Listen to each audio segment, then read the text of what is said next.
নমস্কার, আমি মন্দিরা। সকলকে জানাই আমার চ্যানেল মুনস লাইফস্টাইলে স্বাগত।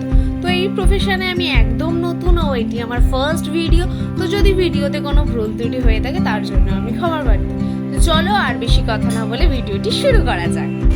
তো সেদিন ছিল মহালয়া। আমরা বেরিয়ে গিয়েছিলাম ভোর ভোর গঙ্গার উদ্দেশ্যে। তো ভোরবেলা ঠান্ডা হাওয়া ও ফাঁকা রাস্তা পেয়ে মায়ের আগমন উপভোগ করতে করতে আমরা কুমোরটুলি ঘাটের দিকে রওনা দিয়েছিলাম। মা আসার আগমনে আমাদের কলকাতা এত সুন্দরভাবে সেজে উঠেছে, সেই সবই দেখতে দেখতে নিজেদের মধ্যে কথা বলতে বলতে আমরা চলে যাচ্ছিলাম কুমোরটুলি ঘাটের দিকে। এবং ভোরবেলা চারিদিকটা এতটাই শান্ত ছিল যে খুব ভালো লাগছিল। তো রীতিমতো আমরা কুমোরটুলি ঘাটে এসে পৌঁছই এবং এখানে এসে দেখি প্রচণ্ড মানুষ ভিড় করেছে। মনে হচ্ছে কলকাতার সব মানুষ এখানে এসে পৌঁছে গেছে। তো অবশেষে ভিড় ঠেলে আমরা একটি জায়গা খুঁজে গাড়িটাকে পার্ক করে চারিদিকটা ভালো করে দেখে নিয়ে আমরা চলে যাচ্ছিলাম গঙ্গার পাড়ে।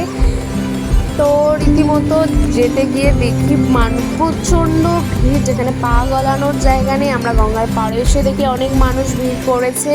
তো ফটো ভিডিও রিলস করতে ব্যস্ত, একটু ফাঁকা জায়গা না পেরে ইনি একটু নিজেকে ল্যাদ খেয়ে দেখিয়ে আমি একটু হাই করে নিলাম। দেন আমরা দুজনে বক বক করতে করতে যাচ্ছিলাম চা খাওয়ার উদ্দেশ্যে এবং বলছিলাম যে এটা সরস্বতী পুজো না মহালয়ার সকাল, আমরা কিছুই বুঝতে পারছিলাম না।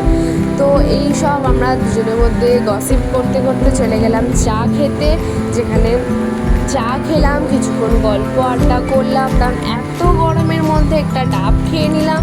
তারপরে কিছুক্ষণ ফটো ভিডিও রিলস বানিয়ে ঠাকুর দেখতে দেখতে চলে এলাম বাড়ির দিকে।